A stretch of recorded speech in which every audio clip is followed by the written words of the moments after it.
Assalamualaikum warahmatullahi wabarakatuh. Para Bapak Ibu guru di seluruh Indonesia, tahun 2025 ini Kemdikdasmen akan meluncurkan super aplikasi yang diberi nama Rumah Pendidikan. Mengapa disebut super aplikasi? Karena rumah pendidikan ini yang mewadahi seluruh aplikasi yang terkait dengan pendidikan diwadahi menjadi satu dalam aplikasi rumah pendidikan.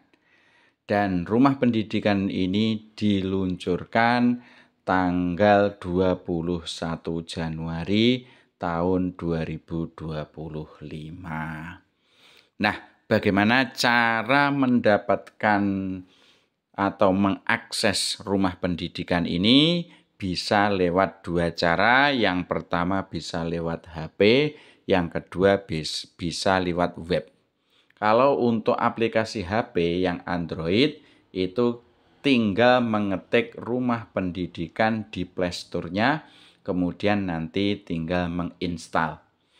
Kemudian kalau lewat web itu bisa mengunjungi alamat rumah.pendidikan.go.id.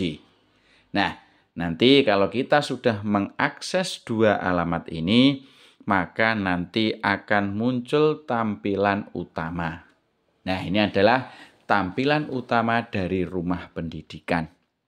Adapun fitur-fiturnya, rumah pendidikan itu ada 8 fitur.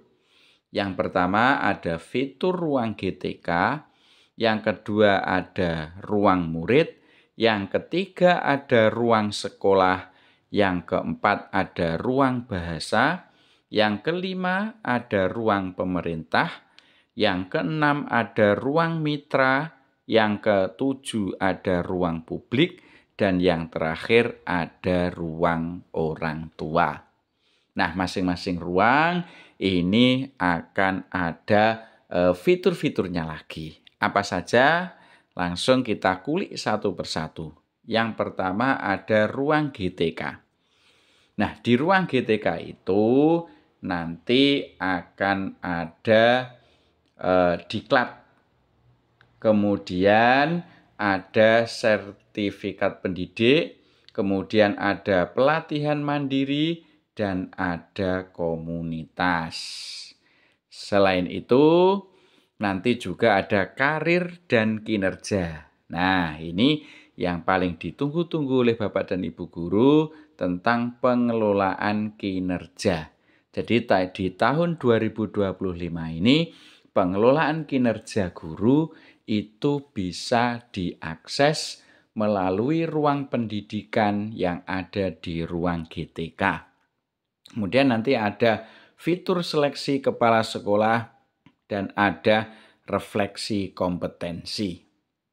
Berikutnya masih di ruang GTK itu ada bahan ajar atau perangkat ajar, kemudian ada CP atau ATP, ide praktik, bukti karya, berikutnya video inspirasi, asesmen, dan juga kelas.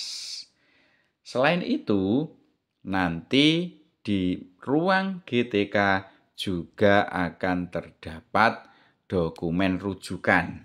Di antaranya yaitu rujukan untuk pengelolaan pembelajaran, rujukan untuk pengelolaan kinerja, rujukan untuk peningkatan kompetensi, rujukan untuk pengelolaan satuan pendidikan. Dan masing-masing item yang saya sebutkan ini, jika kita klik tanda panah ini, maka nanti akan muncul langkah lebih lanjut. Tentunya ini masih permulaan, jadi nanti ada yang sudah ada isinya dan juga ada yang belum. Nanti bagi yang belum, secara bertahap akan diisi. Kemudian berikutnya yang kedua ada ruang murid. Kalau nomor satu tadi ada ruang GTK, yang kedua ini ada ruang murid. Ruang murid akan berisi sumber belajar. Ini berupa sumber-sumber pembelajaran, baik berupa video maupun lain-lain. kemudian ada buku bacaan digital, dan juga ada akun pendidikan. Selain itu, ada juga bank soal, ada rapor digital, dan riwayat pendidikan. Tentu di sini ada juga yang sudah tersedia dan ada juga yang masih dikembangkan seiring berjalannya waktu. Kemudian berikutnya yang ketiga ada ruang sekolah. Ruang sekolah ini terdiri dari profil sekolah dan rapor satuan pendidikan. Berikutnya akan ada rencana kegiatan dan belanja sekolah, kemudian ada bantuan operasional atau BOS ya, kemudian ada akun pendidikan. Nah, ini terkait dengan BOSP atau BOS, terkait juga dengan rencana kegiatan dan belanja sekolah itu berada di ruang sekolah. Selanjutnya yang keempat ada ruang bahasa. Ruang bahasa ini terdiri dari kamus bahasa. Jadi kalau kita itu pengen mencari bahasa yang benar sesuai dengan KBBI, itu kita bisa mengecek di ruang bahasa. Ada juga penerjemahan daring dan ada layanan UKBI atau Uji Kemahiran Berbahasa Indonesia, ada juga BIPA, Belajar Bahasa Indonesia untuk penutur asing secara daring. Nah, kemudian untuk yang nomor 5 ada ruang pemerintah.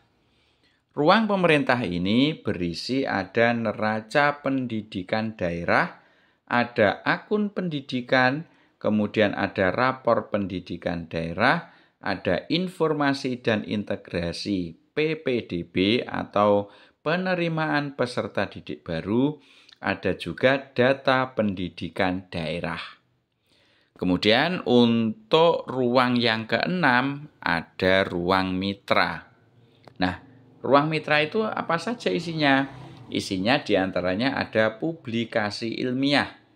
Kemudian ada juga mitra Barjas Pendidikan. Nah, mitra Barjas Pendidikan ini adalah ketika kita akan belanja di Siplah. Nah, ketika kita akan belanja di Siplah, nanti lewatnya bisa melalui ruang mitra yaitu bagian Barjas Pendidikan ini. Kemudian ada kolaborasi pendidikan, ada relawan pendidikan, dan ada informasi tentang DUDI, dunia usaha dan dunia industri. Itu di ruang mitra. Berikutnya ruang yang ketujuh di rumah pendidikan ada ruang publik. Ruang publik itu diantaranya berisi tentang pusat perbukuan. Ada juga majalah pendidikan, kemudian bantuan pendidikan, dan ada kursus digital, ada layanan informasi dan pengaduan, serta ada rapor publik. Dan ruang pendidikan yang nomor 8 itu ada ruang orang tua. Maaf, ini salah ketik. Yang benar yang nomor 8 itu adalah ruang orang tua. Nah, di ruang orang tua ini ada layanan informasi dan pengaduan, kemudian ada panduan pendampingan, ada dukungan belajar, dan ada konsultasi pendidikan. Nah, itu 8 ruang-ruang yang ada di dalam ruang pendidikan. Tentu ke-8 ruang ini bisa dibuka, ada yang bisa dibuka dengan email akun belajar, dan ada juga yang harus menggunakan email. Maksudnya, tanpa email itu ada beberapa ruang yang bisa dibuka, tetapi ada juga yang membukanya itu harus menggunakan email yang valid dan yang aktif itu. Oke, sementara itu semoga sedikit fitur-fitur tentang ruang pendidikan ini bermanfaat, saya akhiri. Assalamualaikum warahmatullahi wabarakatuh.